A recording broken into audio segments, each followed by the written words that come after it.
नमस्कार, आप देख रहे हैं खबर जगत। देश के सबसे बड़े स्वच्छ भारत अभियान की शुरुआत अनुराग ठाकुर ने दिखाई हरी झंडी। प्रयागराज केंद्रीय खेल मंत्री भारत सरकार अनुराग ठाकुर प्रधानमंत्री नरेंद्र मोदी के द्वारा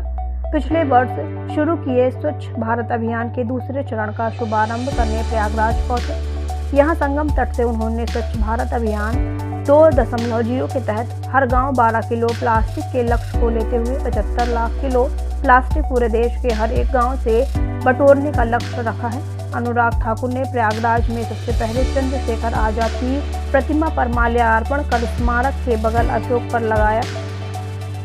उसके बाद उत्तर प्रदेश सरकार के उप मुख्यमंत्री केशव प्रसाद मौर्य के साथ सर्किट हाउस पहुंचे, जहां उन्होंने क्षेत्रीय नेताओं एवं पार्टी के पदाधिकारियों के साथ वार्ता की। उसके बाद मोतीलाल नेहरू इंजीनियरिंग कॉलेज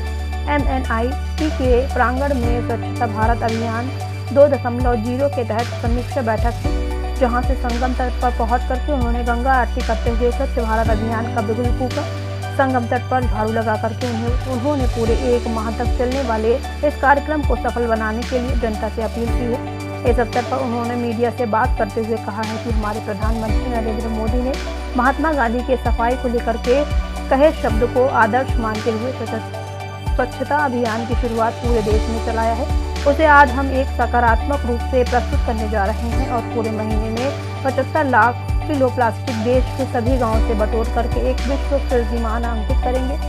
चंद्रशेखर आजाद के विषय में चल रहे पाठ को प्रश्न पाठ से हटाने के विषय में पूछे गए सवाल पर उन्होंने गोलमाल सा जवाब देते हुए कहा कि पूर्ववर्ती सरकार में भारत के इतिहास को एक परिवार के अंदर सीमित करके रखा गया था। प्रधानमंत्री नरेंद्र मोदी एवं योगी आदित्यनाथ मुख्यमंत्री उत्तर प्रदेश सरकार के द्वारा अनजाने और अनचाहे सभी आज़ादी के योद्धाओं को पहचान देने का काम किया है और हमारा लक्ष्य इन वीर योद्धाओं को सिर्फ पाठ्य पुस्तक के अंदर सीमित करना नहीं है, बल्कि इनको जन जन तक पहुंचाना है। बार बार यह पूछे जाने पर भी उन्होंने यह साफ नहीं कहा कि चंद्रशेखर आजाद के पाठ्यक्रम को पुनः पाठ्य पुस्तिका में जगह दी जाएगी या नहीं। खबर जगत के लिए LN सिंह की रिपोर्ट। धरती प्रयागराज में एक और भी संकेत और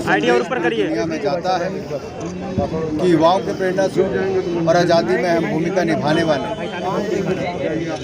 शहीद चंद्रशेखर आजाद जी के चरणों में नमन करते हुए आज हम आए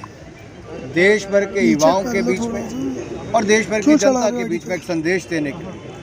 कि महात्मा गांधी जी की जो सोच स्वच्छता की थी उसको नई ऊंचाइयों पर ले जाने का काम आदरणीय मोदी जी कर रहे हैं। 1 अक्टूबर से 31 अक्टूबर तक स्वच्छता अभियान क्लीन इंडिया प्रोग्राम युवा कार्यक्रम और खेल मंत्रालय देश भर में चला रहा है। उसकी शुरुआत प्रयागराज से आज की जा रही है और 75 लाख किलो प्लास्टिक और कूड़ा देश भर से इकट्ठा करके हम देश में दुनिया का सबसे बड़ा स्वच्छता अभियान चला रहे हैं। मैं धन्यवादी हूँ उत्तर प्रदेश के माननीय उप मुख्यमंत्री आदरणीय केशव प्रसाद मौर्य जी का, युवा कार्यक्रम खेल मंत्री भाई उपेंद्र तिवारी जी का कि जिन्होंने अपना कीमती समय निकालकर और हमारी स्थानीय सांसद जी का कि जिन्होंने समय निकालकर आज इसमें जुड़े हैं। लेकिन मेरा निवेदन रहेगा देश भर के युवाओं से और देश भर के सभी समाज सेवी संस्थाओं से, शिक्षण संस्थाओं से, सरकारी कर्मचारियों से, धार्मिक गुरुओं से कि आप कृपया करके आगे आएँ, एक दिन चुनें और आकर देश का सबसे बड़ा अभियान और मैं तो कहूँगा दुनिया का सबसे बड़ा स्वच्छता अभियान, जहाँ एक मंत्रालय 75 लाख किलो प्लास्टिक और कूड़ा देश भर में से स्वच्छता अभियान के अंतर्गत इकट्ठा करेगा और विश्व रिकॉर्ड भी बनाएगा।